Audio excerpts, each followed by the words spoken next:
ውድና የተከበራችሁ የጨረቃ ፋሚሊ የሰው ጭንቀት የሚያስጨንቃችሁ የሰው ደስታ የሚያስደስታችሁ ውድ የሀገሬ ልጆች እንዴት ናችሁ?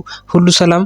እኔ ጋር ሁሉ ሰላም። እንግዲህ ቤተሰብ ቀን ላይ እንደነገርኳችሁ ሃይሚ መሻሻል እንደሚታይባትና ለውጥ እንዳላት ሐኪሙ ነግሯት ወደ ቤት እንደተመለሰች ነግሬያችሁ ነበረ። እንግዲህ ዛሬ ደግሞ ሌላ ብጥብጥ ተፈጥሯል።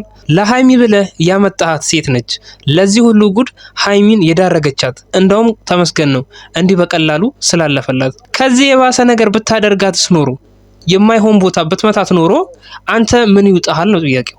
በቁጭት ልትብሰለሰል ነው? ቁጭት ምን ጥቅም አለው? ነገሮችን በጥንቃቄ መከወን አለብህ ብለን እኛ የምንለፈልፈውን ነገር እየሰማህ አይደለም። በተለይ ደግሞ የጨረቃ ፋሚሊን ምንም እየሰማህ አይደለም። እኛ የምንለፈልፈው ላንተም ለሃይሚም የሚበጃችሁን ነገር የተሻለ የምንለውን ነገር ነው የምንነግራችሁም የምናወራላችሁ። ስለዚህ አንተ ይሄንን ነገር ከግምት ውስጥ አላስገባህም። አሁንም ቢሆን አብሳላት ተብዬዋ ሃይሚን ከዚህ የባሰ ነገር እንዳታደርጋት ምን ዋስትና አለክ? ከዚህ የባሰ ነገር ቢደርስባት ምን ዋስትና አለህ ነው ጥያቄ። ካንተ ራስ የጨረቃ ፋሚሊ አይወርድም። ይሄን ማወቅ አለብህ። የምታመጣቸውን እብድ ሴቶች ወደዛ ብትይዛቸውና ብታስራቸው የተሻለ ነው የሚሆነው። ካልሆነ ግን ሃይሚያችን አንድ ነገር እንዳትሆንብን እንሰጋለን። ይሄንን ጥቃት እንድታስቆምላት በጨረቃ ፋሚሊ ስም እጠይቅሃለሁ። ህይወቷ ውስጥ እየገቡ ሰላም የሚነሷትን ሰዎች አንተ ለምንድን ነው ከራሷ የማታረቅላት? ለምንድን ነው ሃይሚን እማትጠብቃት?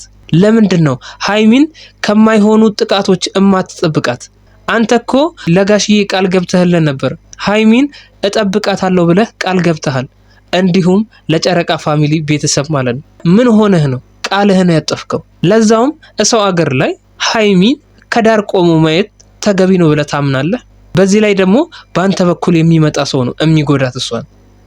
በሷ በኩል የሚመጣ ሰው እስከዛሬ ሲጎዳት አላየንም። በአንተ በኩል የሚመጣ ሰው ነው የሚጎዳት።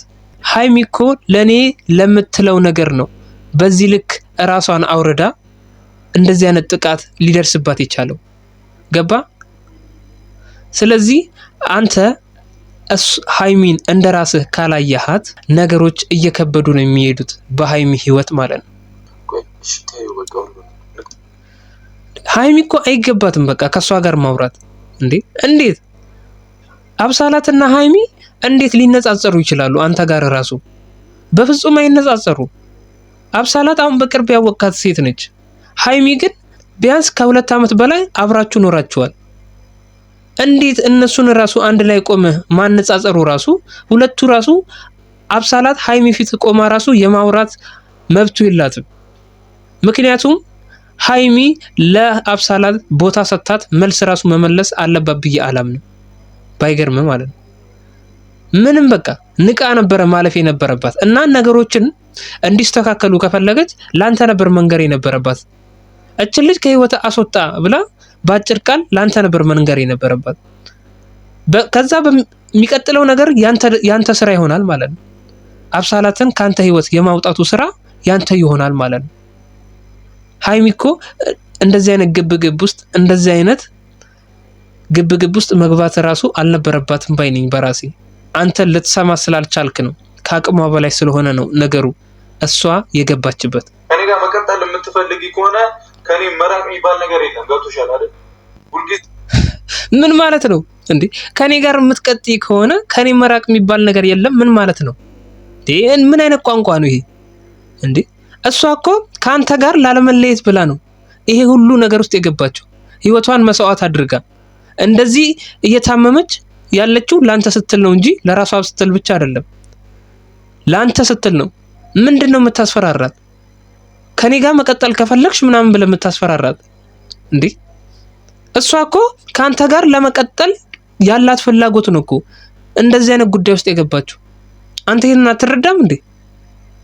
በቃላት አልገባ ሲል በተግባር እየገለጸች ነው ካንተ ጋር መቀጠሏን እንደምትፈልግ ማለት ነው። ምን አይነት አስተሳሰብ ነው ያለው? አንተ እንዴት አትረዳትም? ሃይሚ እኮ ሃይሚን እንደዚህ እያስፈራራሃት ከነስተቶቼ ስተትም እየሰራው እቀጥላለሁ ግን ከኔ ጋር ትቀጥያለሽ እያልካት ነው ያለው። ህይወት እንደዛ አይመሰረትማ። ህይወት እንደዚህ አይቀጥልም። አንተ ከስተቶች እማራለሁ፣ ስህተቶቼን አስተካክላለሁ፣ ካሁን በኋላ አብረን መቀጠል አለብን ነው ማለት የነበረብህ እንጂ ካሁን በኋላ መቀጠል ካለብሽ ትቀጥያለሽ አይነት ማስፈራሪያ አዘል ነገር ባንተ አያምርም። ዛሬ ያልካት ነገር ልክ አይደለም። ከነስህተቶችህ ተሸክማ እድሜ ልኳን ልትኖር አይገባትም። አንተ ስህተቶችህን አውቀ ከስር ከስር ስህተቶችህን እያረምክ መሄድ አለብህ እንደ ወንድ ማለት ነው። እንግዲህ የዛሬው ቪዲዮ ይሄን ይመስላል። በሌላ ቪዲዮ እንገናኛለን። ቻው።